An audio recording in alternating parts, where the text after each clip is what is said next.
Benjamin Graham, seen here at his desk, was a financial analyst and professor who authored the founding texts of value investing. He is perhaps best known as the mentor who shaped Warren Buffett's approach to the stock market. At a time when many investors relied on market optimism, Graham insisted on a rigid alternative, buying strictly on the basis of arithmetic.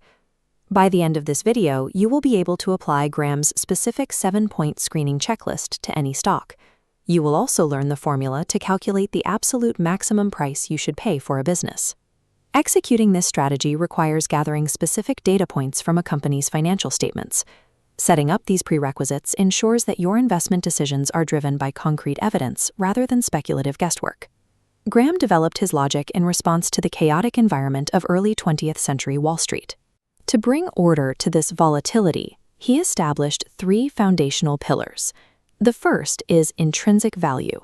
This is a company's worth as justified by its assets, earnings, and dividends, a value that exists independently from the current market price of the stock. The second is the margin of safety. This strategy requires buying a stock only when its price is significantly lower than its calculated intrinsic value, providing a buffer against valuation errors. Finally, Graham introduced the allegory of Mr. Market. He viewed the market as a moody partner, often pessimistic and fearful, but occasionally exuberant and greedy. By recognizing that these price fluctuations are driven by emotion rather than logic, a disciplined investor can wait for periods of irrationality to find stocks at a significant discount. Graham categorized investors by the amount of effort they were willing to expend. He distinguished the enterprising investor, who actively researches distressed assets and complex situations, from the defensive investor. The defensive profile is designed for those seeking stability and minimal oversight. It focuses on a passive approach, selecting only high-quality, established companies that meet strict financial standards. For most people, the defensive strategy is the most practical choice. It offers a reliable path to protect capital and achieve moderate returns without constant market monitoring. To filter out high-risk companies, Graham established a 7-point defensive screen. This checklist ensures only resilient businesses enter your portfolio. Rule 1 is adequate size, focusing on companies with at least $500 million in annual sales. Rule 2 requires a strong financial position. Current assets should be at least double current liabilities to cover short-term obligations. Rule 3 is earnings stability. Companies must have positive earnings recorded in each of the past 10 years. Rule 4 is the dividend record. Look for a track record of uninterrupted dividend payments for at least 20 years. Rule 5 targets earnings growth, at least a 33% increase in per-share earnings over the last decade. Rules 6 and 7 ensure a moderate price. The price-to-earnings ratio must not exceed 15, and price-to-book below 1.5. Applying these filters strictly leaves you with businesses that have a long history of operational reliability.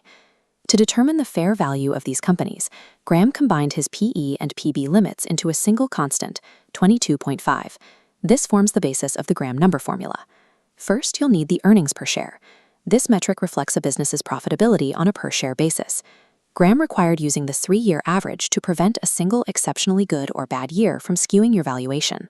Next, find book value per share, the net asset value shareholders receive if liquidated. To calculate XYZ Corp., we multiply 22.5 by an average EPS of $12.50 and a book value of $50, giving a final Graham number of $118.58. Establishing this specific number gives you a mathematical ceiling for your purchase, shifting the decision from a feeling about the stock's future to a calculation of its present financial state. The decision to buy rests on a simple comparison. If the market price is lower than your calculated Graham number, the stock is potentially undervalued and offers a margin of safety. If the stock is trading above that number, the market has likely priced in expectations that exceed the current fundamentals, and the defensive investor should pass. However, this is a backward-looking tool. It's less effective for high-growth tech startups, where value relies on future potential rather than existing tangible assets. The Graham number is a defensive shield. It is best suited for valuing established, stable industrial firms with clear earnings records and solid balance sheets. By adopting these quantitative tools, you are moving from the role of a speculator to that of a methodical investor. You are now evaluating companies with the same rigor Graham taught to his most successful students. Here is your immediate challenge. Take 10 minutes to pick 3 large industrial companies and run their financials through the Graham number formula to see if they meet the criteria today. Mastering this defensive screen is the first step. In our next session, we will explore the more aggressive enterprising strategy, Graham's method for buying distressed assets for less than their liquidation value. While the market reacts to shifting moods and headlines, Graham's arithmetic provides a consistent framework. Relying on these calculations helps ensure that your portfolio remains grounded in what a business actually owns and earns.